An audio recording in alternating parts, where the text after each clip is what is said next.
कोलकाता के अस्पताल में हुई दरिंदगी के बारे में जिस किसी ने सुना, उसकी रूह कांप गई, पांव के नीचे से जमीन खिसक गई, आंखें नम हो गई।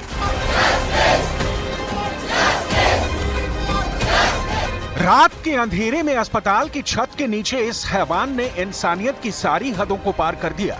हैवानियत की उस तस्वीर को जिंदा कर दिया जिसने सालों पहले देश भर में आक्रोश की आंधी ला दी थी। एक बेटी की अस्मत को पांव तले रौंदने वाले हर एक मुजरिम को सलाखों तक पहुंचाने के लिए ममता सरकार हो या फिर सीबीआई, दोनों ने कसम खा ली है। जांच जारी है। मुख्य आरोपी संजय रॉय की निशानदेही पर सीबीआई हर दिन उन कसूरवारों तक पहुंचने की कोशिश कर रही है जो उस रात उस हैवान के साथी थे। सीबीआई सूत्रों के मुताबिक आरोपी संजय रॉय गुरुवार रात 11 बजे अस्पताल आया। करीब 30 मिनट अस्पताल में रुकने के बाद लौट गया। देर रात 3:45 पर आरोपी संजय दोबारा अस्पताल आया। सीसीटीवी में संजय सेमिनार हॉल के अंदर जाता दिखाई दिया। करीब 35 मिनट तक आरोपी संजय सेमिनार हॉल में रहा, यानी संजय रॉय का मकसद तय था।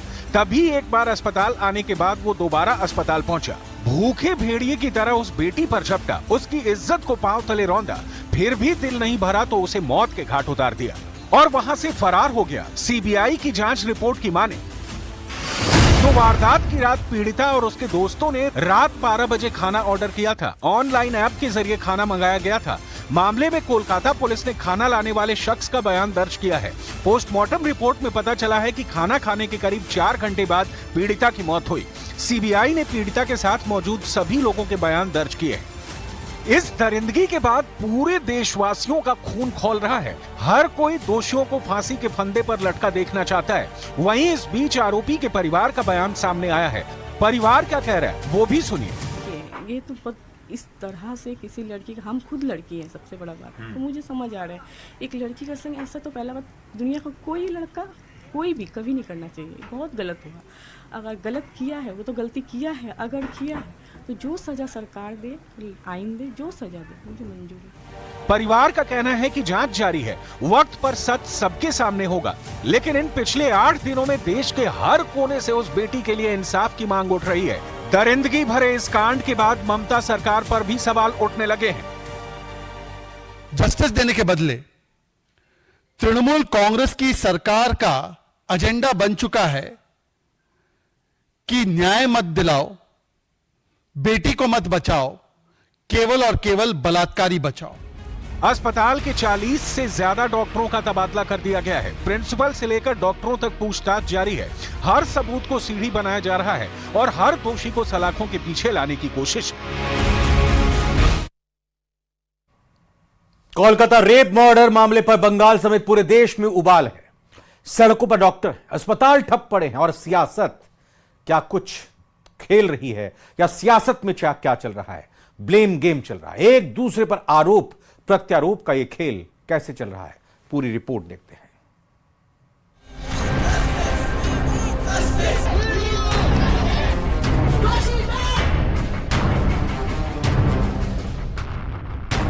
कोलकाता में रेप और मर्डर की खौफनाक वारदात के बाद पूरा देश उबल रहा है।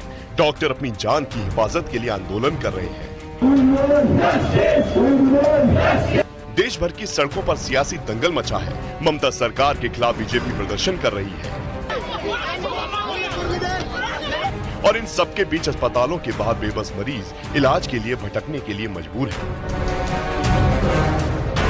डॉक्टर बिटिया को इंसाफ दिलाने के लिए उठी आवाज पूरे देश में फैल चुकी है। दिल्ली से मुंबई तक, भोपाल से गांधीनगर तक और कोलकाता से केरल तक अस्पतालों में ओपी की सेवाएं बंद है, ठप पड़ चुकी है। मरीजों में हाहाकार मचा हुआ है। बमुश्किल इमरजेंसी सेवाएं चालू हैं। ऐसे में पूरे देश में स्वास्थ्य सेवाएं चरमरा उठी हैं। हालांकि आईएमए ने साफ कर दिया है कि अस्पतालों में इमरजेंसी सेवाएं चालू हैं। इस मामले में राष्ट्रीय महिला आयोग ने अपनी शुरुआती जांच में अस्पताल में सुरक्षा इंतजामों में खामियां पाई और कहा कि जांच के दौरान भी लापरवाही बरती गई थी। हालांकि कोलकाता केस में सीबीआई टीम पूरी तरह से एक्शन में है। सूत्रों के मुताबिक अब तक की सीबीआई जांच में गैंगरेप का कोई सबूत नहीं मिला है। मुख्य आरोपी संजय रॉय ने कबूलनामे में बताया कि उसने पहले महिला डॉक्टर का गला घोटा था। इतना ही नहीं, उसने पूछताछ में ये भी बताया कि उसे पहले से ही पता था कि सेमिनार हॉल में डॉक्टर अकेली थी। मृतक डॉक्टर के पिता ने वारदात के वक्त मौजूद स्टाफ की भूमिका पर भी शक जताया है। हमको सबसे दिक्कत का प्रश्न यह है कि रात 3 बजे से सुबह 10 बजे तक किसी का जो ऑन ड्यूटी डॉक्टर है उसका किसी को जरूरत नहीं पड़ा। यही है।